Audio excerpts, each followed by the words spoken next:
الحمد لله نحمده ونستعين ونستغفر ونؤمن به ونتوكل عليه ونعوذ بالله من شرور أنفسنا من سيئات أعمالنا ومن يهد الله فلا مضل له ومن يضلل فلا هادي له ونشهد أن لا إله إلا الله وحده لا شريك له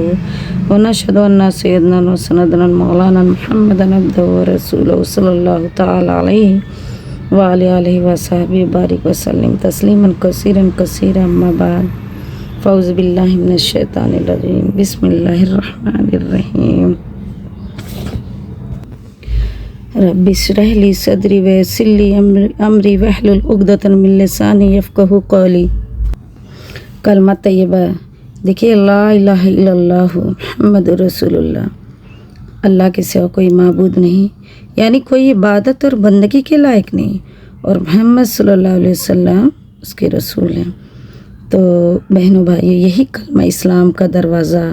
اور دین ایمان کی جو کیا ہے جڑ بنیاد ہے، اس کو قبول کر کے اور اعتقاد کے ساتھ پڑھ کر عمر بھر کا کافر اور مشرک بھی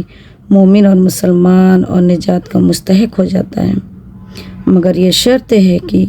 اس کلمہ میں اللہ تعالیٰ کی توحید اور حضرت محمد صلی اللہ علیہ وسلم کی رسالت کا جو اقرار ہے اس کو اس نے سمجھ کر مانا اور قبول کیا ہو۔ بس اگر کوئی شخص توحید اور رسالت کو بالکل بھی نہ سمجھا ہو اور بغیر معنی یعنی مطلب کے سمجھے اس نے کلمہ پڑھ لیا ہو تو وہ اللہ کے نزدیک مومن اور مسلمان نہ ہوگا۔ لہذا ضروری ہے نا کہ ہم اس کلمے کے معنی اور مطلب کو سمجھے، اور اس کلمے کے کیا ہیں؟ 2 جز ہیں۔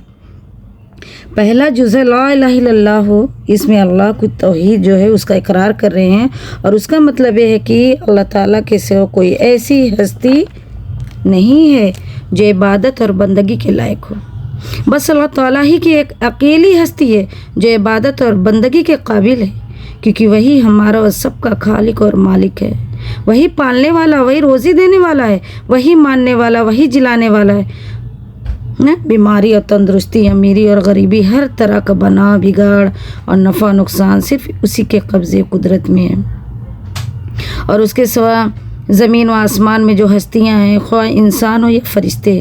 سب اس کے بندے اور اس کے پیدا کیے ہوئے ہیں۔ اس کی خدائی میں کوئی اس کا شریک اور ساجی نہیں ہے،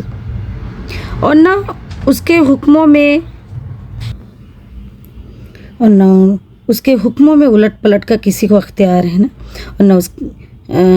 اس کے کاموں میں دخل دینے کی کسی کو مجال ہے۔ بس وہی اور صرف وہی اس لائق ہے کہ اس کی عبادت کی جائے اور اسی سے لو لگائی جائے، اور مشکلوں، مصیبتوں اور اپنی تمام حاجتوں میں گڑ گڑا کر اسی سے دعا اور التجا کی جائے، اور وہ یہی ہے نا حقیقی مالک ہے، الملک اور الحکم الحاکمین ہے وہ، تو یعنی ساری دنیا کا بادشاہ ہے نا، اور سب حاکموں کو جو بالا تر اور بڑا حاکم ہے وہ، تو لہذا ضروری ہے نا کہ اس کے ہر حکم کو مانا جائے اور پوری وفاداری کے ساتھ اس کے حکموں پر چلا جائے، اور اس کے حکم مقابلے میں کسی دوسرے کا کوئی حکم ہرگز نہ ماننا چاہیے۔ دوستو، خدا خواہ وہ کوئی ہو، اپنا باپ ہی کیوں نہ ہو، یا حاکم الوقت ہو، یا برباد برادری میں کوئی چودھری ہو، یا کوئی پیارا دوست ہو، اور خود اپنے دل کی خواہش اور اپنی جی کی چاہت ہو، اگر جب ہم نے جان لیا اور مان لیا کہ بس ایک اللہ ہی کی عبادت اور بندگی کے لائق ہے، اور ہم صرف اسی کے بندے ہیں، ہم سب اسی کے بندے ہیں، تو چاہیے نا کہ ہمارا عمل بھی اسی کے مطابق ہو، اور دنیا کے لوگ ہمیں دیکھ کر سمجھ لیا کریں کہ یہ صرف اللہ کے بندے ہیں جو اللہ کے حکموں پر چلتے ہیں اور اللہ ہی کے لیے جیتے اور مرتے ہیں۔ تو لا الہ الا اللہ ہمارا اقرار جو ہو اور اعلان ہو، لا الہ الا اللہ ہمارا اعتقاد اور ایمان ہو، لا الہ الا اللہ ہمارا عمل اور ہماری شان ہو۔ تو دوستو، یہ لا الہ الا اللہ دین کی بنیاد کی پہلی اینٹ ہے، اور سارے نبیوں کا سب سے اہم اور اول سبق ہے، اور دین کی تمام باتوں میں اس کا درجہ سب سے اونچا ہے۔ تو حضور صلی اللہ علیہ وسلم کی مشہور حدیث ہے نا کہ آپ صلی اللہ علیہ وسلم نے فرمایا ایمان کے 70 جو ہیں، ایمان کے 70 سے بھی اوپر شعبے ہیں، اور ان میں سب سے افضل اور اعلیٰ لا الہ الا اللہ کا قائل ہوتا ہے۔ اسی لیے ذکروں میں بھی سب سے افضل کیا ہے؟ لا الہ الا اللہ کا ذکر ہے۔ ایک دوسری حدیث میں بھی کہ افضل الذکر لا الہ الا اللہ، تمام ذکروں میں کیا ہے؟ یہ افضل ہے۔ وعلا لا الہ الا اللہ ہے۔ تو اور ایک حدیث میں ہے نا کہ اللہ تعالیٰ نے حضرت موسیٰ علیہ السلام کے ایک سوال کے جواب میں فرمایا کہ اے موسیٰ علیہ السلام، اگر ساتوں آسمان اور ساتوں زمینیں اور جو کچھ ان میں ہے ایک پلڑے میں رکھ دیے جائیں تو لا الہ الا اللہ جو ہے دوسرے پلڑے میں، تو لا الہ الا اللہ کا کیا ہے؟ پلڑا بھاری رہے گا۔ تو دوستو لا الہ الا اللہ میں یہ فضیلت اور وزن اسی لیے ہے کہ ان میں اللہ کی توحید کا عہد اور اقرار ہے، یعنی صرف اسی کی عبادت اور بندگی کرنے اور اس کے حکموں پر چلنے اور اس کو اپنا مقصود و مطلوب بنانے اور اسی سے لو لگانے کا فیصلہ اور معاہدہ ہے، اور یہی تو ایمان اور اسلام کی روح ہے۔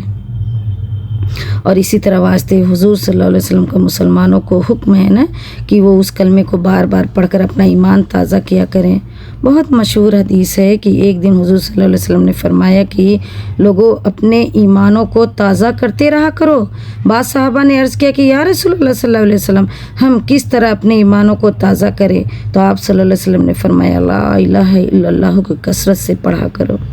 یعنی لا الہ الا اللہ کے پڑھنے سے ایمان کے تازہ ہونے کی وجہ یہ ہے کہ اس میں اللہ تعالیٰ کی توحید یعنی صرف اسی کی عبادت اور بندگی اور سب سے زیادہ اس کی فدائیت اور محبت اور اس کی اطاعت کا عہد اور اقرار ہے۔ جیسا کہ عرض کیا گیا نا کہ یہی تو ایمان کی روح ہے۔ بس ہم جتنا سمجھ کے اور دھیان کے ساتھ اس کلمے کو پڑھیں گے یقیناً اتنا ہی ہمارا ایمان تازہ اور ہمارا عہد پختہ ہوگا، ہمارا جو عہد ہوگا وہ پختہ ہوگا انشاءاللہ، اور انشاءاللہ لا الہ الا اللہ پھر ہمارا عمل اور ہمارا حال ہو جائے گا۔ بس دوستو طے کر لو کہ حضور صلی اللہ علیہ وسلم کے حکم ہے اور ارشاد کے مطابق ہم اس کلمے کو دھیان سے ساتھ اور سچے دل سے کثرت کے ساتھ پڑھا کریں گے انشاءاللہ، تاکہ ہمارا ایمان تازہ ہوتا رہے اور ہماری پوری زندگی لا الہ الا اللہ کے سانچے میں ڈھل جائے۔ یہاں تک جو ہے کلمہ شریف کے صرف پہلو جز ہے لا الہ الا اللہ کا بیان ہوا ساتھ۔